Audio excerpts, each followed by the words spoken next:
Hey everybody, it's your friend James Shaw. Thank you so much for choosing to hang out with us here for a little bit today. We just try to bring you stuff that's going to help you grow and get better as an agent. It's going to help you build stronger relationships in your database and in your community so that your business grows and your impact on your hometown and your neighborhood grows as well. And we're going to do that today. We're talking to one of my favorites, and that's Melissa Martin out of Wilmington, North Carolina. Melissa, how you doing? I'm doing great. How are you, James? I'm doing awesome too. You do a really cool event, which we're going to talk about around the holidays, which is really fun. But before we do that, will you tell us who you are and where you are and a little bit about your business? Yeah, so my name is Melissa Martin. I'm in Wilmington, North Carolina, which is right on the coast. James, I know one of your favorite places to visit. And so I own a team within Keller Williams named Harpo Properties. And you can see this is Harpo behind me. Back in 2019, I lost all three of my dogs in one night to blue green algae poisoning. And Harpo was one of those three dogs. And we were a therapy team, we were full time volunteers. I had gotten my real estate license that same year just for referral business. And once I lost him and had to take some time to really recover because it was a tough loss, I decided maybe I should give real estate a shot. And I was pretty good. My first, not even full year, I think I closed 16 units that year. And I thought, well, maybe I should give this a go. And so from there, we've just found ways to use Harpo's legacy to impact the community. And it's been a great journey so far. It's really cool. And you guys are selling about a house a week, I think. And so you have a pretty good business Yeah. and one that's based in service, which is who you are as a person. And it's pretty successful. And so what I want to talk to you about today is an event you do around the holidays that you call your holiday light fight. It sounds really fun. It's like, what is this, like the show they have at Christmas time on ABC where neighborhoods go all crazy with their lights? Give us the Yeah. overview of what this event is like. So it was crazy in January of, was it this year? No, it was last year. January of last year, I'm walking through the neighborhood and I was like, man, it would be really cool to get all of our neighbors to decorate and have people vote. So I called my director of operations, who is also my daughter, and God bless her heart. She has to take all of my big ideas and put them together. And I called her and I was like, hey, for Christmas, we should totally do this holiday light fight. And she's like, it's January. Like, we've missed Christmas. And I'm like, I know, table this and let's talk about it again in our third quarter. And so we did. And what we decided to do was strategically choose 10 homes in our community. So we serve a pretty large area. Choose 10 homes and strategically place these signs in people's yards and have the community vote. And the way we do it is we start on November 20th and we have people submit their decorations. So they can submit their home decorations from November 20th to December 1st. And then as a team, we sat down and we chose the top 10 and really tried to get them geographically located so we could hit everybody in our community. And we put these cool signs in the yard that were branded to us with a QR code so people would scan and then they would vote for their favorite house. It's a really fun idea, and it's right in alignment with you giving back to the community. And by the way, as we walk through this today and you kind of explain what to do, we also have a full playbook. You've documented everything you do in this system, and we're going to share the playbook. You've offered to share it with all of our Inspire Collective members, of which you're a member. And so anyone who's a member of the Inspire Collective, you'll have access to the playbook. It's in the portal. Just log in, and it'll be attached to the recording of this conversation. So thank you, Melissa, for doing that. I really appreciate it. And then everybody else, just take really good notes as we walk through it. So let's start with the beginning. It's a good place to start. You first, notify, you send out something to everybody in the database, everybody in a certain farm area. Who gets the invite to participate as one of the 10 homes? So we start with it in our newsletter in November. So we kind of launch it in November. And last year was our first year, so we learned a lot last year. So we have a very different idea for this year and how that will look. So we start. Oh, sorry, James. So we start with our newsletter, and we have people like just create the buzz around it, right? And then we put it on our social media. We have a really solid social media, and we just really tease people like, hey, who do you know who decorates? Get ready to send photos in. And then November 20th, we send out our text messages. We email and text through that like 2 week period to let them know that we're creating this holiday light fight. I do want to fast forward just a little bit. One of the things that the biggest part of this is that the winner gets to choose who they will have a donation made to. So we did a $500 giveaway, and I partner with my vendors on this. And we do $250 to the winner and then $250 to the charity of their choice. And so our winner this past year chose to give all of their winnings to the Parkinson's Foundation because he had lost his father to Parkinson's. So we also tie that in, like who would you give money to? If you were to win $250 to give, who would you give that to? So we start really getting to the heart of people, like what matters to them. And that's how we create the buzz on getting entries. That's really good. It's a time of year that people want to do that kind of stuff anyway. And so it makes a lot of sense. I love that you do that over some kind of prize, and they can do whatever they want with the 250. Buy more decorations if they want, donate it, keep it, whatever you want. Okay, so it starts in the newsletter. You get people pumped up. What are the next steps? We have our pie day, so we talk about it there as well. But then on December 2nd, the team gets together. We vote on our favorites, and we definitely had a lot of the same votes. But then we had a few that only one person liked, or everybody, or only two people liked. So we pull the top 10, again, try to make it strategic as to where they're going to be. And then once we choose our 10 on December 3rd, we go out as a team and we just have a fun time of taking social media content, putting the signs in the yard with a solar light. It's very important to have a light that shines on your sign. We put those out, document it, and then we actually take a photo in front of the house and we send it to the person whose house it is and say, hey, put this on social media. Make sure everybody knows that you're in this light fight contest so they can vote for you. Okay, so that's the really second good. step. I've got some questions real quick. So you get these submissions, and your team has to go through and pick which 10 are going to be part of the competition. Yes. What's that like notifying, hey, you made it, or hey, try again next year? I'm getting like the how's that going to be received sort of thing. So you've done it. Tell me, how is it received? Yeah, so since it was our first one, I think we had 31 entries, and so we called everybody, and either they won or they were in it or they weren't. And we did tell them, hey, your house was amazing, like it looked so amazing, and we had however many entries. I think it was 31. We had 31 entries, and unfortunately your home didn't get chosen this time, but we're going to do it again next year. So please submit again next year and make sure that you participate and vote and follow along. It went over fine. People were totally fine with it. That's good. All right. So you pick your 10 homes, you create the sign with the QR code. And again, all of this is in the playbook that our Inspire members have access to, a QR code. And when someone scans a QR code, they're driving by, what does it go to for them to be able to vote? And then what other sorts of information do you gather as people are voting? So it's a Google form, and I actually can share a copy of that sign in the Inspire group too, if you would like. That'd be So great. you can see what that looks like. Yeah. But on the Google form, we do their name, address, phone number, email, obviously. And then we ask them, do you rent or own, how long you've been at your current address, and what charity would you donate to if you won? And then the last thing is we want to know how they heard about the contest, because we partnered with other businesses to create a parade of homes, basically. So a parade of homes for the holiday light fight. And we actually created a map that was branded to us. And it had like the best route to take to see the houses. And then we asked other businesses to share it with their audience because it was a no cost event for the community. And like, for example, our favorite coffee shop, like, hey, stop by, get a cup of hot cocoa and take your family out to tour the lights put on by Harpo Properties. That's great. So is each house numbered and they're going to scan and then voting on the house they think should win?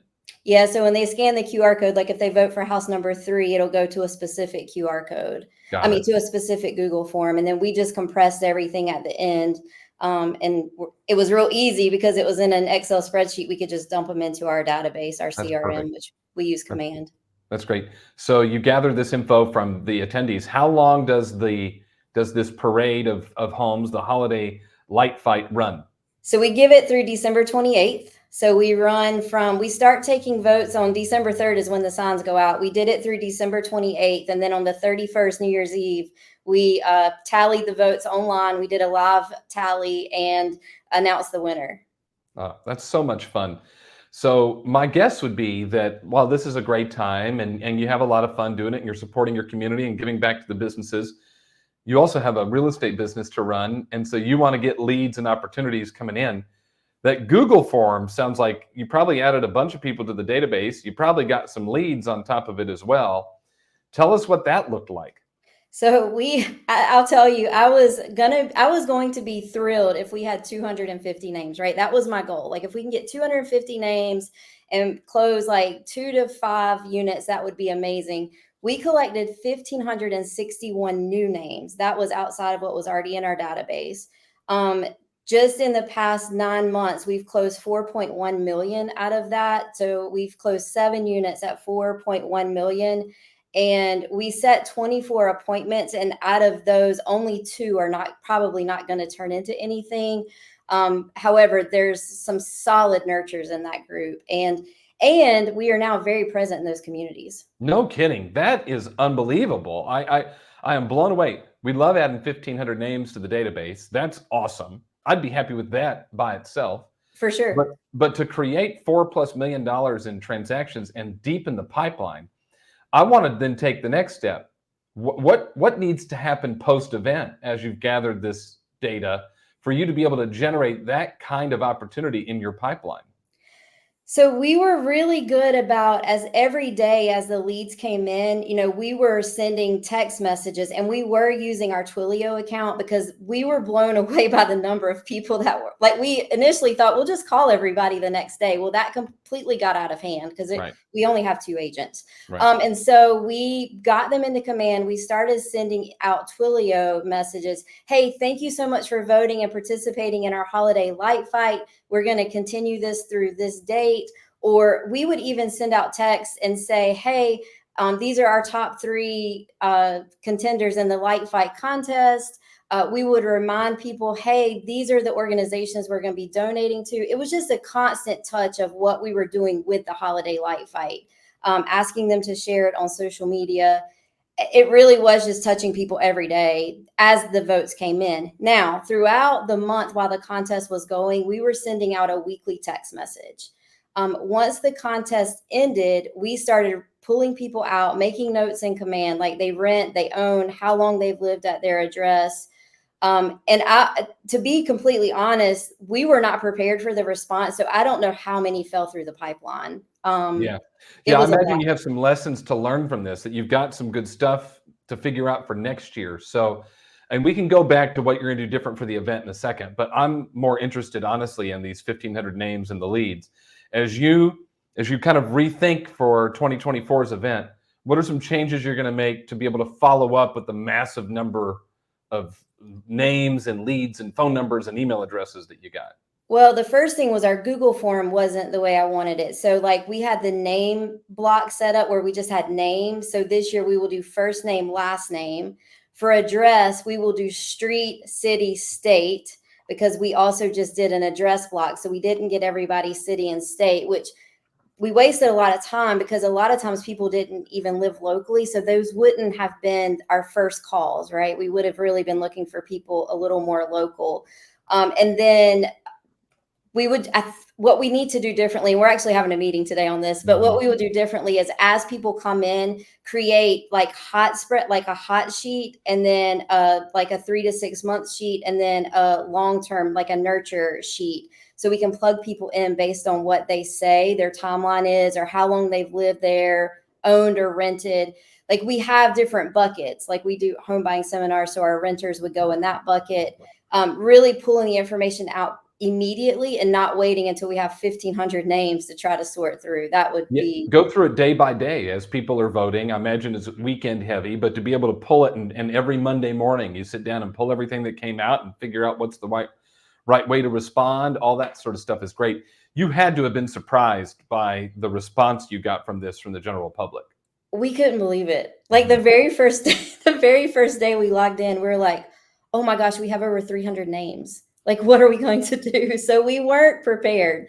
And we were very grateful and very excited for what happened. And the thing is, we've touched every single person that came through that. I mean, it may have been only a bulk text or whatever, and a lot of people unsubscribed. So let me also say, you've got to be prepared for that. When they would get our text, we would get the whole stop message. And you can't be attached to that. You just have to stay attached to the activity, and the outcome is there. I like the $4 million. I don't really, I think we overreact to unsubscribes and all that kind of stuff. And so then what happens is agents send less communication when honestly, you just, when you send less, you're effectively unsubscribing everybody. So just Right. reach out and let them decide. And it's not personal. They need you or don't need you. And the 1,500 names may become 400 names, but 400 names is 30 something deals a year added to your world. That's significant. So I love that for you. Anything else about the following up with all the contact info you got from the community before we talk about what you might change for the event? Well, we were real strategic in making sure that we also sent out like cards. Like we actually put those people on a touch plan as well. So people that voted, especially like the neighborhoods that were part of the light fight, we sent them a letter. Like we did a mailed envelope letter of who we are. Like you saw us in the community. This is what we were doing. This is where the money went. Thank you for allowing your neighborhood to be part of our holiday light fight, because they had people in their neighborhood. I'm sure they were like, why are these cars coming through our neighborhood? That's so good. All right, so talk about the event itself now. So there's the sign, you've got the solar light, there's a map people can download or pick up. You're featuring businesses that is helpful. You're picking your 10 homes, the whole deal. Anything you're gonna, and by the way, again, I'll remind everybody, we've got the playbook for it for our Inspire members. So if you go to the portal, y'all know what I'm talking about. If you're an Inspire member, you can download the playbook. If you're not an Inspire member, this is just an example of what you get when you choose to enroll in that program. But tell us what you might change for the event itself, Melissa. The biggest thing is like how we collect the information to make sure that it's easier to go through and see like complete information, because people are only going to give you what you ask them for. So if you ask for a name, they're just going to give you their first name. If you ask them for an address, they might just put the city and state. So we have to get more specific on what we get from people. The other thing that we would add on there would be, who do you know that we could help? So who do you know that's thinking about buying, selling, or investing? Because we've now change that on other events that we do, and we get names all the time, and those actually turn into appointments for us. That's great. I'm so proud of you. Anything we didn't talk about that you want to make sure everybody knows? You have to make it fun. And so can I show just one thing? Yeah, I just please want to do. show. Of So course. we do, for those of you that don't know, we actually we save a dog in a shelter with every home that we sell through sponsorship and Harpo's memory. So it's a Harpo's legacy sponsorship program. And so we write these checks at the end of every closing, and our clients actually get a donation for a dog in a shelter. And so whenever our client won, we showed up at his house with this big check and presented it to him for the Parkinson's Foundation. And and we also got everybody to really post on social media. Everybody was sharing our content through the whole month of December and even into January, because they were part of it. So you have to make people feel like they're part of what you're doing and let them see the bigger picture, that it's not just about real estate. It's about what we're doing with this platform. It's just beyond smart what you've done. I love the check. That is super exciting. So, are you running the same timeline this year? It's probably showing up in your newsletter already, and I imagine you It'll be may even have people reaching out asking if you're going to do it again. We have had people already reaching out, and it is set to go out in our newsletter in November, and then we'll announce it. We'll do a big promotion around it at our Pi Day. So we do a big client event with our Pi Day. So we'll also talk about that as well. It's so great. Well, Melissa, I love what you've done. I don't know. It's a super fun way to connect with your community. It costs you nothing, right? What is the budget for this? You got to buy signs and some lights. Yep, signs and lights. The lights you can get at the dollar store. So the lights were $1.50 a piece. Now the signs were a little bit more, but once you have them, you don't have to buy them anymore. So the signs and the yard stakes were about $250. Again, I went to my lender partners, my attorney, and my inspector, and asked them to help me pay for these things. And then we did the donation. And the donation, it's just part of our business. Like we have a very big give budget in our budget. If somebody wanted to start this event smaller, they wanted to tiptoe into it, what would you tell them? I mean, I don't know. I don't know how to tiptoe, James. I'm just like, I just go all in. Maybe start with 5 houses, I guess would be the best way to do it. Get the signs. I mean, maybe you could just go around and take photos of houses and ask people to vote you would have to get permission. I don't have a tip to it. My brain doesn't think, and my team always says you just jump in the deep end right from the beginning. So I don't know that I have any advice on that. Yeah, no worries. All right, so I have your here's your Instagram, and It so is. here's what the sign looks like, the QR Yes. code for the sign. Here's the map and the route that you posted, Yes. so people know what to do. So it's all over your socials along with the details. And then you posted the lights so people could go and vote. Just give them a little taste of them. Oh, that one's fun. Oh, look at that one. That one went all out. Number 4. Number 5 looks good. Oh, that's cute. Number 6. Who was the winner? Do you remember? Yeah. When you get there, I'll show you. Okay. They're I like actually, number 8. we sold their house and helped them buy a house, and they were Oh, not in our database before. That one was good. It was number one that won. I don't oh, it was think. number 1. Let me go Yeah. back. Number 10 looks good. Let's go back to number 1. Number 1 and number 10 were, oh, no, it's not number 1. Maybe it's number 2. I don't Well, remember number 2 that only one. has the That wreath one. picture. Yeah, so we don't get the full picture of number 2. But it's really fun to have it, on your social as well, which is great. A lot of interaction. Melissa, thanks for sharing with us. Thanks for sharing the playbook with our Inspire members. I'm looking forward to this year's event and hearing how it goes. Thank you so much for sharing. Oh, thanks for allowing me to share, and thanks for that Inspire community. It is amazing. We love it. I'm glad you're part of it. See you, everybody. Bye. Bye.